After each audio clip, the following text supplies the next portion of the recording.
안녕하세요. 오늘도 사연 살롱을 찾아주셔서 감사합니다. 저는 몇 년 전 제 인생에서 가장 소중한 사람을 잃고 너무 힘든 시간을 보냈던 50대 여자예요. 지금은 조금씩 극복해가고 있지만 아직 그 사람만 생각하면 눈물부터 차오르는 건 어쩔 수 없나 봐요. 이 사연을 쓰면서도 자꾸 그가 생각나 끊임없이 눈물이 나네요. 그래도 여러분께 처음이자 마지막으로 제 이야기를 들려드리고 이제 그 일을 정말 놓아줄까 해요. 글솜씨가 모자라 서두 없이 쓰더라도 이해해 주세요. 저는 30 초반까지 제대로 된 연애도 못 해보고 한 중소기업을 다니고 있던 평범한 여사원이었어요. 원래 나와 성별이 다른 수컷이란 존재에 특별히 관심도 없었을 뿐만 아니라 그 당시 누구나 겪는 사회적 과도기를 워낙 세게 맞고 있어서 제 눈엔 모든 세상이 흑빛으로 보였죠.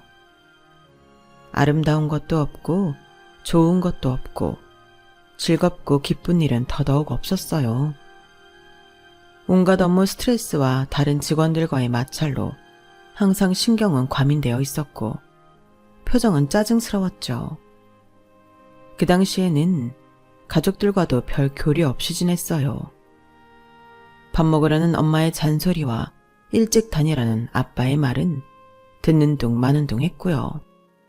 다 큰 딸이 금쪽이가 되어가는 것을 부모님도 힘겨워했지만 모두에게 딱히 방법이 있는 건 아니었어요. 저는 저대로 가족은 가족대로 엉망진창이었죠. 그렇게 다들 나름 힘들다면 힘든 시간을 꾸역꾸역 보내고 있었어요. 매일 저는 도살장에 끌려가는 개마냥 억지로 출근을 하러 가면서 버스에 오르기 전 꼭 정류장 가는 길에 있는 카페에 들러 커피를 사고는 했어요. 체인점은 아니고 개인이 운영하는 곳이었는데 커피가 제 입에 아주 잘 맞았어요. 머리까지 쨍해지는 달고 단 카라멜 마키아토를 한 입 마시면 그날 있을 어떤 어려운 일도 다 이겨낼 수 있는 느낌이었죠. 물론 그 느낌은 회사 문을 들어서는 순간 전부 증발해버리긴 했지만요. 스트레스 때문에 마시던 커피가 어느새 습관이 되어버렸죠. 버릇처럼 하루의 시작을 그 카페에서 시작하다 보니 출근하지 않는 주말에도 무의식적으로 그곳을 한 번씩 들리고는 했어요. 그날도 역시나 아침에 감고 말리지 않은 축축한 머리를 산발해서는 좀비 같은 모습으로 커피 주문을 하려고 할 때였어요. 매일 드시는 카라멜 마키아토 맞죠? 그리고 이건 오늘 아침에 저희가 직접 구운 녹차 쿠키예요. 쿠키이긴 하지만 건강하게 만든 거예요. 그래서 달지는 않아요. 매일 그렇게 단 마키아토만 드시는데 오늘은 이거랑 같이 한번 드셔보세요. 궁합이 괜찮을 거예요. 항상 주문할 때 직원 얼굴도 쳐다보지 않고 카드만 내미는 것이 습관처럼 되어 있던 저는 그제야 헝클어진 제 머리카락을 치우고 카운터를 쳐다봤어요. 휠체어를 탄 남자가 한 손에는 쿠키를 건네며 저를 보고 활짝 웃고 있더군요. 그렇게나 문턱이 닳도록 다녔던 곳인데 처음 보는 얼굴이더군요. 물음표 가득한 제 얼굴을 파악한 그 남자는 한 번 더 쿠키를 권하며 말했어요. 매일 헝클어진 머리를 하고 초점 없는 눈빛에다가 단 것만 주문하시길래 좀 걱정이 되더라고요. 단 거 먹으면 스트레스가 풀릴 것 같지만 사실은 그렇지 않다는 거 아시죠? 멋쩍은 표정의 남자는 계속 웃고 있었어요. 그 순간 심장이 갑자기 제멋대로 벌렁벌렁하고 다리에 힘이 풀리기 시작했어요. 왜냐하면 그 사람은 영화 배우라고 해도 믿을 정도로 잘생긴 얼굴에 미소가 너무 아름다운 남자였어요. 저는 제가 살면서 그렇게 잘생긴 남자는 처음 봤거든요. 평소 이상형 따위는 없던 제게 바로 그 사람이 이상형이 되어버렸어요.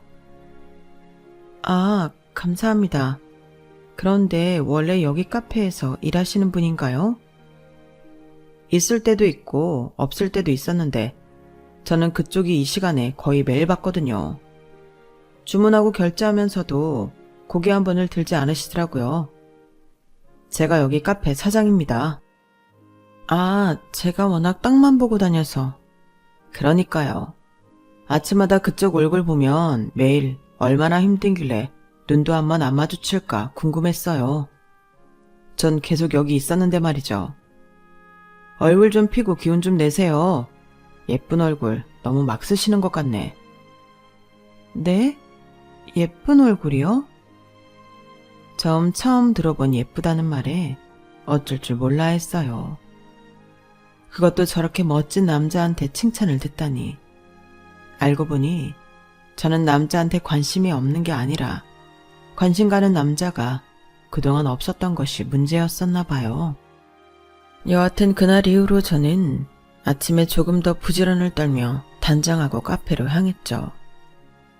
머리를 다 말린 후 예쁜 헤어핀까지 꽂고 하지도 않던 화장에 립스틱까지 칠하고 말이에요.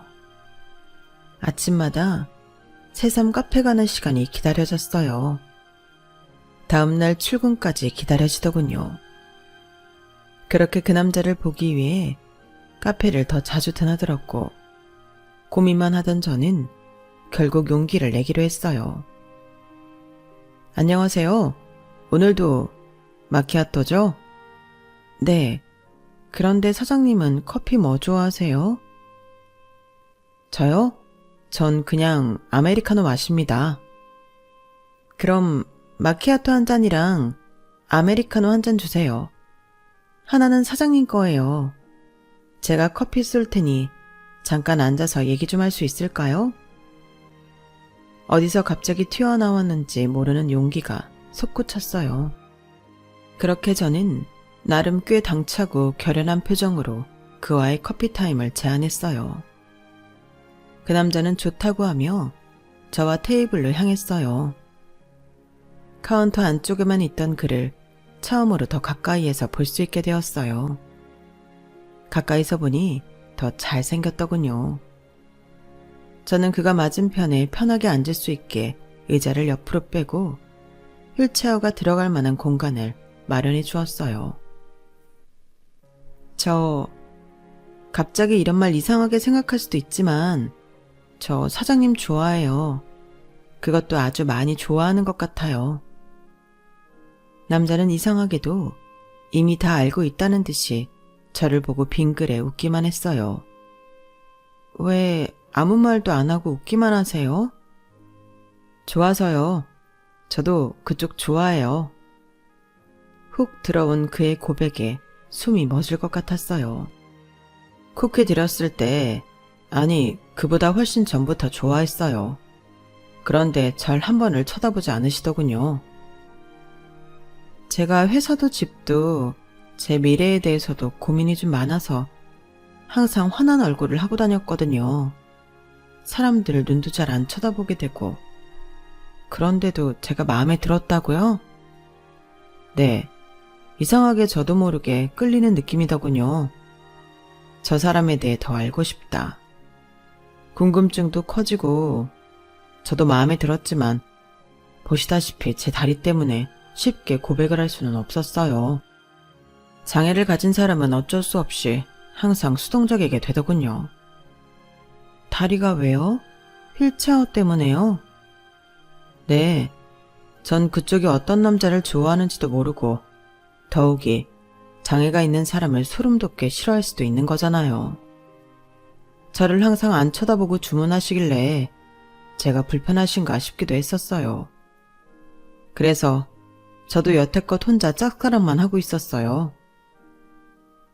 그는 휠체어에 의지하는 자신을 제가 어떻게 생각할지 몰라 고백할 엄두도 내지 못했다고 하더군요. 저는 속으로 얼마나 기뻤는지 몰라요. 내 평생 엉망진창인 내 모습도 좋다는 사람을 드디어 만나게 되다니. 심지어 배우보다 잘생긴 저 사람이 내게 좋다고 말하다니. 제가 그를 업고서라도 지구를 100바퀴도 더 돌 수 있을 것 같은 기분이었어요. 그렇게 카페 사장과 손님으로 만난 그와 저는 세상 누구보다 서로를 사랑해주는 사이가 되었어요. 막상 그와 교제를 시작하고 저는 그의 다리 장애가 하나도 불편하게 느껴지지 않았어요. 그 사람은 어딜 가든 무엇을 하든 저를 먼저 편하게 해주려는 사람이었거든요. 지나가는 사람들이 우리를 보고 쑥은데도 신경 쓰지 않았어요. 세상에 우리 둘만 있는 느낌이었어요. 그만큼 그와 함께하는 순간순간이 모두 행복했죠. 저는 그가 너무 좋아 결혼 프로포즈도 제가 먼저 해버렸어요. 승준 씨, 우리 결혼하자. 하지만 누군가에게는 그의 상황을 받아들이는 것이 어려운 일이기도 하더군요. 뭐? 남자친구? 결혼?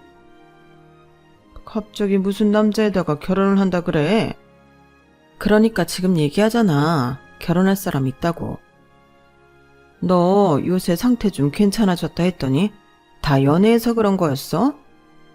뭐 네가 좋다면 굳이 반대할 이유는 없지만. 안 그래요, 여보? 그거야, 그렇지. 그런데 도대체 어떤 남자길래 네가 갑자기 연애랑 결혼 타령을 동시에 하고 난리야? 저는 신이 나서 엄마와 아빠 앞에서 저희의 러브스토리를 들려주었어요. 그에 대해서도요. 그럼 장애가 있다는 말이야? 평생 고치지도 못하는? 태어날 때부터 선천적인 거라 완전 치료는 좀 힘들대. 그런데 나 그이랑 같이 있어도 불편한 거 하나도 없어. 오히려 그 사람이 날 훨씬 더 많이 생각해주고 배려해줘. 신이 나서 떠드는 저를 두고 엄마와 아빠는 한숨만 내쉬셨어요. 정이야, 지금 네가 콩깍지가 씌어서 다리가 불편하든 팔이 불편하든 아무것도 눈에 안 들어올 거야. 하지만 같이 살다 보면 그게 다 피부로 느껴질 수도 있어. 엄마랑 아빠는 좀 그래. 선천성 장애라니. 네 배필로 어떻게 휠체어 탄 사람을. 그리고 부모 없이 보육원에서 자랐다며. 우리가 무조건 싫다는 것이 아니라 너무 걸리는 것들이 많아. 부모도 분명히 장애 때문에 보육원에 버린 것 같은데 어떻게 그런 악조건을 다 갖춘 사람한테 너를 보내. 사지만 멀쩡했지. 엄마도 알다시피 내가 한동안 얼마나 미친년처럼 살았어. 난 완전히 정신장애였다고. 그런데 그 사람 만나서 생각도 많이 긍정적으로 바뀌고 하루하루가 즐거워졌는데 그런 다리 불편한 게 뭐가 대수야. 난 승준 씨랑 있으면 힘들 게 없어. 진짜야. 부모 없는 거? 부모 없다고 그 사람 인성 나쁘고 어디 모자란 사람 아니야. 오히려 그 누구보다 배려심 많고 따뜻하고 다정한 사람이야. 만나보지도 않고 그런 조건들만 보고 반대하지 말아줘. 내가 그동안 연애는 제대로 못 해봤지만 사람 볼 줄은 알아. 승준 씨는 정말 달라. 솔직히 저 역시 승준 씨의 장애를 처음부터 받아들였던 것은 아니었어요. 고백하기까지도 좀 망설였고 교제를 시작한 뒤에도 가끔 내가 잘한 일인가를 생각할 때도 있었죠. 하지만 이 모든 걸 잊게 해줄 만큼 승준 씨는 정말 좋은 사람이었어요. 불만과 짜증만 가득했던 제 일상을 행복으로 가득 채워준 유일한 사람이었을까요? 그 뒤로도 부모님의 반대가 한동안 이어졌지만 이 사람 아니면 죽네 마네하며 시위한 결과 결국 저희는 100년 가약을 맺을 수 있게 되었어요. 어렵게 시작한 결혼인 만큼 저희 두 사람은 서로 바라만 보고 있어도 너무 좋았어요. 초반에 반대를 눈치챈 승준 씨는 결혼 후 부모님의 마음에 더 들기 위해 애썼고요. 그런 노력 덕분에 단단했던 부모님의 마음도 조금씩 열리기 시작했죠. 저희는 알콩달콩 재밌는 신혼을 보냈어요. 2시간 넘게 준비했지만 맛이 1도 없는 제 요리를 같이 먹으며 빵 터지기도 하고 저녁마다 공원에 나가 산책을 하며 이야기도 나누고는 했어요. 남편은 결혼 후 저를 더 많이 아껴주고 사랑해 주었어요. 자기 그거 알아? 나만의 느낌인지는 모르겠지만 자기 결혼하고 나한테 더 잘해주는 것 같아. 내 가족이 되었으니까. 가족? 너도 알다시피 난 어렸을 때 보육원에 버려져서 부모 이름도 모르고 자랐잖아. 형제 자매가 있는지도 모르고. 같이 생활하던 친구들이 있었지만 난 항상 그 가족이라는 것에 대해 갈증이 있었어. 내 뿌리는 누구이고 나는 어떻게 여기까지 오게 된 건지에 대한 궁금함. 그걸 알고 싶어도 평생 알 수 없는 정답 없는 나라는 사람. 내 영원한 숙제거리였는데 이제는 그런 것들이 하나도 궁금하지 않을 만큼 내 울타리 안에 가족이 생긴 거니까. 연애할 때도 정이 너를 많이 사랑했지만 지금은 마음가짐이 훨씬 다르지. 고맙게도 네가 그걸 잘 느꼈던 것이고. 고마워. 나랑 결혼해줘서. 우리 자기는 말도 진짜 예쁘게 한다니까? 내가 더 고맙지. 천방지축에다가 엉망진창인 나였는데 뭐가 예쁘다고 나를 좋아해줬던 건지. 내가 결혼은 진짜 잘한 것 같다니까? 아니야. 내가 더 고맙지. 너무 서로를 사랑했던 우리는 제가 임신을 하면서 점점 완벽한 가족의 모양새를 갖춰가고 있었어요. 너무 감격스럽고 기뻤어요. 남편은 당연히 저보다 더 좋아했고요. 정희야, 회사 다니는 거 괜찮아? 회사? 뭐 다 그렇지. 참고 다니는 거지. 너 입덧도 심하고 배불러서까지 회사 다니는 거 내가 원치도 않아. 네가 원하면 언제든지 회사 그만둬. 내가 더 열심히 돈 벌게. 그렇게 저는 얼마 후 회사를 그만뒀어요. 아이를 잘 키우고 조금 여유가 생기면 남편의 카페를 같이 도와줄 생각이었죠.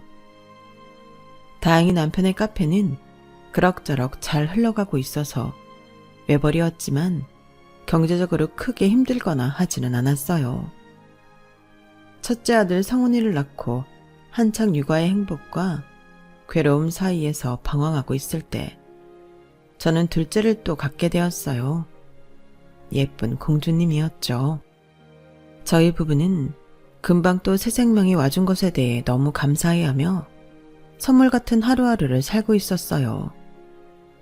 아이도 둘이나 낳고 누구보다 행복하게 사는 제 모습을 보며 그제서야 저희 부모님은 온전히 남편을 받아들였어요.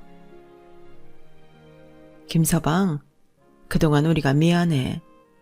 이렇게 좋은 사람인데 그때 우리가 겉만 보고 반대를 했으니 김서방 옆에서 우리 정희가 이렇게 행복해하는데 자네한테 너무 미안해서 고개를 들 수가 없어.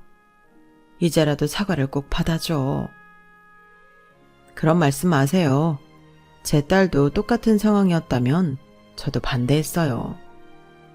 지금은 저한테 두 분 다 너무 잘해주시잖아요. 아유, 우리 김서방은 마음도 참 넓고 너무 착해. 항상 고마워, 김서방. 이제 부모님까지 든든하게 응원해주는 우리 가족은 꽃길만 걸을 생각에 하루도 즐겁지 않은 날이 없었어요. 그렇게 15년이 훌쩍 넘는 시간이 흘렀고 여전히 저를 아껴주는 다정한 남편, 키가 벌써 180cm를 훌쩍 넘는 듬직한 아들 성훈이, 누구보다 내 마음을 잘 알아주는 딸 우주까지 우리 네 식구는 더 단단한 울타리로 서로를 지켜주고 있었어요. 아이들은 어긋나는 법 한 번 없이 바르게 잘 자라주었어요. 게다가 억지로 시키지 않아도 공부까지 척척 잘해주는 효자 효녀였죠. 남편이랑도 목소리 높여 싸워본 적이 없었어요. 그만큼 남편과 사이는 줄곧 신혼부부처럼 좋았어요. 하지만 큰아들이 17살, 둘째 딸이 15살이 되던 해에 우리는 청천벽력 같은 소식을 접하게 되었어요. 저희가 너무 행복해 보여서 신이 질투를 했나 봐요. 운명의 장난은 저희를 가만두지 않았죠. 바로 남편의 건강 상태에 빨간불이 들어왔던 거죠.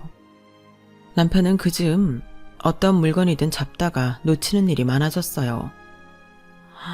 내가 컵도 깨트렸네. 정희야, 나 요즘 팔이 저리면서 힘이 많이 빠지는 느낌이 자주 들어. 심각한 건 아니겠지? 그럼 우리 같이 병원 가볼까? 저와 남편은 담당 의사에게 충격적인 이야기를 듣고 말았어요. 안타깝게도 김승준 씨는 지금 로게릭병에 진행 중입니다. 지금 보니까 다리도 이미 그런 양상을 오래전부터 보여왔는데 아무래도 선천성 장애 때문에 감각이 없어 아무것도 못 느꼈던 것 같군요. 지금은 이제 팔까지 진행 중인 겁니다. 선생님, 저희 남편 그럼 어떻게 되는 거죠? 어떻게 하면 고칠 수 있나요? 수술하면 되나요? 안타깝지만 로게릭병은 현재까지 완치 방법이 없는 병입니다. 근육이 무기력해지면서 결국 장기와 호흡까지 영향을 미치게 됩니다. 그럼 가만히 누워서 죽어간다는 말씀인가요? 치료약이나 구제 방법이 아직 밝혀지지 않은 현재로서는 그렇게 되는 경우가 대부분입니다. 저는 세상이 무너지는 것 같았어요. 제게 가장 소중한 사람의 죽음을 어떻게 받아들여야 하는지 몰랐죠. 저는 남편을 껴안고 한참을 울었어요. 며칠 동안 울다 깨달을 수도 없이 반복했죠. 자기 어떡해. 우리 승준씨 불쌍해서 어떡해. 정희야, 미안해. 끝까지 너랑 애들을 못 지켜줄 것 같아서 너무 미안해. 집에 시한부가 있는 분위기는 상상할 수도 없을 만큼 암울했어요. 죽음을 앞두고 오히려 담담한 건 남편이었죠. 내 다리를 마음대로 움직일 수 없다는 것을 알게 된 때부터였는지도 몰라. 막연하지만 언젠가는 내가 남들보다 일찍 세상을 떠날 수도 있겠다. 이런 생각이 많이 들었거든. 나 혼자였으면 모르겠지만 우리 식구들을 두고 가려니 마음이 너무 무겁고 그러네. 저희 부부와 아이들 모두 깊은 슬픔에 빠져 있었죠. 정야, 나 그래도 끝까지 내가 할 수 있는 최선을 다하고 갈래. 가만히 침대에서 수월만 받다가 비참하게 가고 싶지 않아. 내일부터 카페도 다시 나가고 너랑 성훈이 우주랑 남은 시간 동안 좋은 추억도 많이 쌓을래. 우리 이제 즐거운 생각만 하자. 남편의 말이 옳더군요. 남은 시간이 얼마나 되는지도 모르는데 계속 주저앉아 울고만 있을 수는 없으니까요. 그날 이후로 저희 네 식구는 더 많이 함께 시간을 보내고 더 자주 웃으려고 노력했죠. 남편과 같이 일하는 카페에서도 말이에요. 어느 날 제가 약속이 있어 남편보다 먼저 카페를 나선 날이었어요. 약속이 있던 저보다 더 늦게 온 남편에게 물었죠. 응? 나보다 늦었네? 잠깐 누구 좀 만나느라고. 누구? 창수 있잖아. 갑자기 찾아와서. 그랬구나. 그런데 자기 피곤해? 얼굴색이 좀 안 좋네. 응? 오늘 좀 피곤하네. 나 먼저 쉴게. 알았어. 남편은 그날 이후 어두운 얼굴을 하는 날이 많아졌어요. 하지만 아무리 물어도 좀 피곤하다는 대답에 몸이 많이 안 좋은가 싶었죠. 실제로 그때쯤부터 남편의 건강이 급격히 나빠지기 시작했으니까요. 무언가를 떨어뜨리는 실수는 물론이고 혼자서 잘만 해왔던 화장실 가는 일도 많이 힘들어했어요. 그리고는 뭘 먹어도 체한 것처럼 속이 안 좋다며 소화제를 먹기 일쑤였죠. 하지만 우리 모두는 알고 있었어요.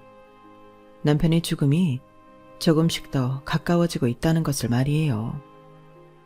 남편이 카페에 나와서 일하는 것은 더 이상 무리였어요. 이제는 휠체어에 잘 앉아 있다가도 몸이 스르륵 미끄러져서 바닥에서 일어나지 못하기도 했죠. 결국 남편은 병원에서 간호를 받기로 했고 저는 카페 문을 닫으면 얼른 아이들과 병원으로 달려갔어요. 남편은 얼굴 근육이 잘 안 움직일 텐데 웃어주려 노력했죠. 병 진단을 받고 정확히 2년 만에 남편은 그렇게 우리 곁을 떠나갔어요. 형용할 수 없는 슬픔이 밀려왔지만 너무 많이 힘들어하지 말고 또 우리의 삶을 계속 살아나가라는 생전 남편의 유언처럼 살다 보니 시간은 또 흘러가더군요. 저는 남편의 빈자리가 느껴지지 않도록 카페를 더 잘 운영하기 위해 노력했고 아이들 역시 말썽 한번 피우지 않고 올바르게 잘 자라주었어요. 그렇게 남은 가족들은 서로 의지하며 살고 있었어요. 그러던 어느 날 너무 놀라운 일이 벌어졌어요. 남편이 떠난 지 1년이 되던 날이었어요. 아이들과 저는 꽃과 들려줄 말들을 준비해 남편이 있는 납골당을 찾아갔어요. 엄마, 저 아줌마 지금 우리 아빠 유골칸을 만지는 것 같은데? 자세히 보니 검은 선글라스를 낀 한 여자가 정말 남편의 유골함 앞에서 눈물을 훔치며 남편의 사진에 손을 얹고 읊조리고 있더군요. 오빠, 이렇게 가면 어떡해. 남겨진 나는 어떡하라고. 이제야 겨우 만났는데 왜 그렇게 빨리 하늘나라로 가버린 거야. 여자는 어깨까지 들썩이며 울기 시작했어요. 저는 우는 그녀에게 조심스럽게 다가가 물었어요. 혹시 저희 남편 김승준 씨를 아시나요? 여자가 고개를 들어 저를 보았고 큰 선글라스를 껴 가려져 있었지만 여자의 얼굴이 낯설게 느껴지지 않았어요. 누구시죠? 김승준 씨 부인입니다. 여기는 아이들이고요. 여자는 천천히 선글라스를 벗었고 저희는 모두 소스라치게 놀랐어요. 아빠랑 승준 씨, 아니지, 그럴 리가 없지. 죄송합니다. 저희 남편이랑 너무 많이 닮으셔서요. 순간 저는 남편이 환생한 줄 알았어요. 오똑한 코, 또렷한 눈매, 시원해 보이는 입가까지 너무 판박이 같았어요. 저랑 그렇게 많이 닮았나요? 네? 저희 오빠니까요. 제 쌍둥이 오빠. 그게 무슨 소리세요? 아직 미성년자 아이들 같은데 놀랄 수 있으니까 저랑 먼저 둘이 이야기하시는 게 어떨까요? 그쪽한테 들려드릴 이야기가 아주 많아요. 아이들을 납골당해 두고 여자의 손에 이끌려 저희는 근처 벤치를 향했어요. 남편과 똑 닮은 그녀를 따라가면서도 저는 어안이 벙벙해서 입을 다물지 못했죠. 저희 남편은 쌍둥이 형제가 없어요. 어릴 때부터 부모 형제 없이 보육원에서 홀로 외롭게 자란 사람이에요. 혹시 무슨 착각을 하신 건 아닌지. 저도 50년 가까이 제가 외동딸인 줄 알고 살아왔어요. 그런데 제게 쌍둥이 오빠가 있었더군요. 그게 제 남편이라는 말씀이세요? 네, 그리고 오빠 실제 이름은 김승준이 아니라 곽충현이에요. 곽충현이요? 그게 원래 이름이라고요? 네, 저는 곽송은이고요. 그런데 곽송은 씨가 제 남편이랑 쌍둥이라고요? 믿기 어렵겠지만 지금부터 제가 드리는 이야기는 모두 사실이에요. 저희 아버지 성함은 곽종배, 어머니는 이길선이에요. 아버지는 한 유명한 기업의 대표셨어요. 어머니와의 사이에서 오빠와 저 남매 쌍둥이를 얻으셨고요. 기업과 가문의 대를 잇기 위해서는 남자아이가 더 대접받는 시대였어서 저는 처음에 그냥 오빠의 곁다리로 나온 쓸데없는 계집애 취급을 받았었다고 해요. 하지만 시간이 흘러 돌이 지나고 두 돌이 다 되도록 걷고 뛰어다니는 저와는 달리 오빠는 다리를 질질 끌며 기어다니기만 했다고 하더군요. 그제서야 부모님은 오빠 다리에 문제가 있음을 아시고는 병원에 데려가셨고요. 부모님은 너무 소중한 아들이 선천적으로 다리에 장애를 갖고 태어났고 고치는 노력을 할 수 있었다고 해도 골든타임을 놓치고 말았다는 것을 알게 되셨죠. 하지만 이미 늦었고 오빠는 여전히 발을 질질 끌고 다니며 부모님 속을 태웠다고 해요. 결국 남들이 다 우러러보는 당신들 집안에서 장애아가 태어났다는 것에 수치심을 느낀 부모님은 아무도 모르게 오빠를 보육원에 버렸던 거예요. 이름까지 바꿔가면서 말이죠. 원래는 쓸모도 없는 딸인 제가 버려졌어야 하는데 오빠가 장애인으로 태어났기 때문에 그렇게 보육원에 가게 된 거예요. 세상에나, 이게 다 진짜예요? 당신 부모님들은 그런 나쁜 짓을 하고 본인 입으로 실토를 하던가요? 아니요. 부모님은 끝까지 제게 아무 말도 해주지 않으셨어요. 제가 태어나기 전부터 저희 집에 유모가 한 분 계셨는데 그분한테 들은 이야기예요. 제가 시집을 가고 나서도 저희 부모님을 모셨으니까 거의 40년 넘게 저희와 함께 했던 분이시죠. 그런데 그분이 지병을 앓고 누워 계시다가 마지막을 앞두고 꼭 제게 알려주고 싶다며 마지막으로 털어놓으신 비밀이에요. 여기 사진, 이것 좀 보세요. 여자가 건넨 사진 속에는 똑 닮은 아기 2명이 나란히 누워 있었어요. 이게 오빠고 이게 저예요. 이 사진도 유모가 갖고 있다가 돌아가시기 전에 제게 주신 거예요. 어떻게 이럴 수가. 그래서 그런지 제가 자라면서도 부모님의 사랑을 크게 느낄 수는 없었어요. 오히려 이 유모가 더 엄마처럼 느껴졌었죠. 그 뒤로 부모님은 집안을 잇게 해줄 아들을 낳으려고 노력했지만 자꾸 유산이 되면서 결국 딸인 저만 유일한 자식으로 남게 된 거예요. 그리고 제가 뭘 하든 상관없어 했어요. 나중에 돈 있는 남자한테 어릴 때 빨리 시집가라며 부추긴 것도 부모님이었어요. 어떻게 부모님이 그럴 수가 있어요? 그러게나 말이에요. 아들을 갖다 버리고 그 뒤로 임신하는 아이마다 유산되고 제일 기대도 안 했고 관심도 없었던 딸이 당신들이 하나밖에 없는 자식으로 남았으니 그분들도 속이 타들어갔겠죠. 그런데 부모님도 오빠를 버린 벌을 받은 건지 아버지는 제가 결혼하자마자 얼마 안 돼서 교통사고로 돌아가시고 말았어요. 어머니는 갑작스럽게 치매를 심하게 앓다가 어느 날 집을 나가 하천에 빠져 그 길로 아버지를 따라가셨고요. 이런 말 그렇지만 정말 벌 받았네요. 그런가 봐요. 이 집안에서 유일하게 이 사실을 아는 유모가 죽기 전 이 모든 이야기를 제게 해줬어요.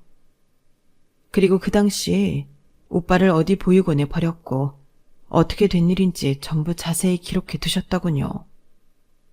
부모님 돌아가시고도 제게 바로 말 못했는데 본인의 죽음을 앞두고 큰 결심을 갖고 제게 알려주신 것 같아요. 저는 그렇게 오빠를 처음 버렸던 곳부터 찾아다니기 시작했어요. 오빠는 참 힘들고 불쌍하게 자랐더군요. 저는 따뜻한 집에서 고기 반찬에 예쁜 드레스를 매일 바꿔 입으며 부족한 것 없이 자랐는데 오빠의 성장 흔적은 알면 알수록 참 가슴 아팠어요. 결국 길고 긴 수소문 끝에 오빠를 정말 찾게 되었고 작년에 처음 카페로 찾아갔어요. 그런데 놀랍게도 몇십 년이 흘렀는데도 우리는 처음에 바로 서로를 알아봤어요. 아까 그쪽이 놀라신 것처럼 너무 많이 닮아 있었으니까요. 하지만 오빠 역시 제 말을 쉽게 믿지 않더군요. 그럼 남편도 본인이 쌍둥이였다는 걸 몰랐던 건가요? 네, 워낙 어릴 때 일이라 둘 다 서로에 대한 기억이 없었죠. 처음에는 제 말을 믿지 않더니 유모가 알려준 것처럼 오른쪽 등 뒤에 3개가 나란히 있는 점과 무릎 뒤 상처에 대해 말해줬죠. 옛날 사진까지 다 보여주고 나서야 쏘스라치게 놀라며 제 말을 믿더군요. 하긴 저도 유모가 처음 그렇게 말할 때는 노망이 난 줄 알았으니까요. 그날 오빠는 진심 어린 눈빛으로 제게 그러더군요. 그쪽이 제 쌍둥이 동생인지 아닌지, 부모님이 날 버렸는지 아닌지는 제게 더 이상 중요하지 않아요. 제겐 저만의 가족이 생겼으니까요. 그냥 저는 지금 이대로 사는 것이 좋습니다. 이제서야 제 출생의 비밀을 안다 해도 달라지는 건 없으니까요. 이렇게 말이에요. 그 뒤로도 저는 종종 오빠를 찾아갔어요. 그이는 제게 곽송웅 씨 얘기를 한 번도 해준 적이 없어요. 오빠는 본인에게 주어진 시간이 얼마 없다고 했어요. 지금 오빠 가족들이 오빠 아픈 것 하나만으로도 충분히 벅찬데 이런 과거까지 알면 더 심란해할 거라고. 더 이상 힘들게 하기 싫다고. 그냥 그 비밀 다시 영원히 묻어두고 싶다고 하더군요. 그럼 남편이 죽기 전 자신의 출생 비밀을 다 알고도 가족들에게 짐이 될까 일부러 말 안 했다는 거예요? 네, 오빠가 자기 가족을 정말 끔찍이 생각하더군요. 아들을 버린 아버지와는 다르게. 저는 흐르는 눈물을 감출 수가 없었어요. 끝까지 저와 아이들 짐을 덜어주려 자신이 모든 것을 혼자 떠안고 가다니. 그런데 남편도 감추려고 했던 여동생이 갑자기 우리 앞에 나타난 이유가 뭐죠? 오빠한테 전해주지 못한 것을 주고 싶어서요. 그게 뭔데요? 여자는 가방에서 큰 소리봉투를 하나 꺼내더군요. 늦게나마 오빠 가족들에게 드릴 수 있는 약소한 선물이에요. 받아주세요. 저는 어지럽게 있는 서류 뭉치를 한 장씩 읽어보았어요. 이게 다 뭐예요? 이걸 왜 제게 주시는 거예요? 말씀드렸잖아요. 늦게나마 드리는 선물. 아니, 죗값이에요. 그 안에는 8억, 10억이 각각 찍힌 통장 2개와 아파트, 건물 계약서가 같이 들어있더군요. 이건 아파트랑 10층짜리 건물 하나. 아직 명의는 다 못 돌렸어요. 저랑 같이 가서 명의 이전하고 다 가져가세요. 이걸 다 저한테 주시겠다고요? 갑자기 이게 무슨... 다 돌아가신 부모님이 남긴 재산이에요. 2분 사망보험금 나온 거 한 푼도 안 건드리고 통장에 고스란히 넣어뒀어요. 아파트랑 건물은 아버지 회사가 없어지기 전에 미리 준비해뒀던 보유 자산이고요. 잔금 이런 거 남은 거 하나 없으니 걱정 안 하셔도 돼요. 아버지 회사는 망한 건가요? 물려줄 자식이 마땅히 없다 보니까 뭐 그냥 자연스럽게 서서히 사라지는 수순을 밟았던 거죠. 그걸 예감하시고 오래전부터 천천히 준비하셨던 것 같아요. 2분 다 돌아가셔서 당연히 곽성훈 씨한테 간 재산을 굳이 왜... 저는 결혼하자마자 남편을 따라 미국에 가서 줄곧 살았어요. 그때 부모님 장례를 치르고 몇 달 뒤 한국에 나왔더니 남기신 유산이 있다면서 변호사가 이것들을 제게 내밀더군요. 물론 적은 금액은 아니었죠. 그런데 뭔가 제 것 같지 않은 느낌이 들었어요. 제 것은 더 있기도 하고요. 설명하자면 어려운데 모르겠어요. 그런데 그냥 건드리면 안 될 것 같은 느낌이 들었어요. 그리고 어차피 제 남편도 꽤 돈 있는 집안 사람이라 저한테 당장 그 돈들 다 필요도 없었고요. 그래서 그건 그냥 묵혀놨어요. 기억도 나지 않을 만큼. 중간중간 한국에 있는 담당자한테 돈과 건물에 대한 연락을 받기는 했었어요. 갖고 있는 건물 근처에 새로운 번화가가 조성되면서 리모델링하면 더 높은 값을 매길 수 있을 것 같다. 가지고 있는 아파트 부지가 재건축에 떨어져서 가치가 더 올라갈 듯하다. 등등 말이죠. 이런 소식을 듣고 나서도 알아서 처리하겠거니 하며 건물이고 돈이고 그냥 미국에서 잊은 듯이 살았어요. 제 것이 아닌 거니까요. 그러다 2년 전에 엄마가 던 유모에게 시간이 얼마 남지 않았다는 소식을 듣고 다시 한국에 왔을 때 오빠와 저에 관한 모든 이야기를 듣게 된 거예요. 사람 느낌이란 게 참 무서운 게 왜 제가 그 유산들이 다는 내 것이 아니라고 느꼈었는지 소름이 돋더군요. 그때부터 오빠를 미친 듯이 찾았어요. 미국에 돌아가서도 온갖 방법을 동원해 찾으려고 노력했어요. 결국 단란한 가정을 꾸리고 카페를 하고 있는 오빠를 찾아가 만났고 여기까지 오게 된 거예요. 마지막으로 오빠를 만났던 날 묵혀놨던 부모님 유산을 오빠애가 주려고 했어요. 그런데 오빠는 계속 거절했죠. 어떻게든 주려고 했는데 다시 서류를 들고 한국에 찾아왔을 때 오빠는 이미 세상에 없더군요. 그때가 마지막 만남인 줄 알았다면 더 좋은 이야기 많이 해주고 오빠 이야기 들어주고 할걸. 너무 가슴 저리도록 후회가 됐어요. 50년이 넘어서야 내 핏줄을 만났는데 고작 4번 만나고 또 영원히 이별하게 된 거예요. 작년에 오빠도 떠나고 미국에 돌아가 1년 동안 너무 힘들었어요. 이제야 겨우 정신 차리고 오빠 보려고 여기 온 거예요. 사실 며칠 전에 그쪽한테 찾아가려고 했었어요. 이 서류들 전해주려고요. 그런데 어떻게 여기서 다 만나게 됐네요. 그랬군요. 그런데 제가 이걸 받아도 되는지 모르겠네요. 애 아빠도 극구 거절했던 걸 제가 무슨 염치가 있어 받겠어요. 이거 저희 부모님의 제값과 제 죄책감까지 묻어있는 돈이에요. 제발 받아주세요. 아이들을 생각해서라도요. 남편의 여동생은 싫다는 제 손에 서류 뭉치를 억지로 쥐어주고는 돌아갔어요. 많은 돈이 생겼다는 사실보다 이 돈 자체를 제가 받을 자격이 있는지 모르겠더라고요. 며칠 뒤 그녀는 제게 연락을 해왔고 아파트와 건물에 대한 소유권 이전 문제를 해결하자고 하더군요. 정말 제가 이걸 받아도 되는지 모르겠어요. 이래야 저도 다 떨쳐버리고 미국에 돌아갈 수 있어요. 그동안 저희 오빠에게 따뜻한 가족이 되어주셔서 감사해요. 저는 이제 한국에 더 이상 오지 않을 생각이에요. 항상 건강하시고 아이들, 아니 조카들도 잘 부탁드릴게요. 그렇게 그녀는 일 처리를 마치고 미국으로 다시 돌아갔어요.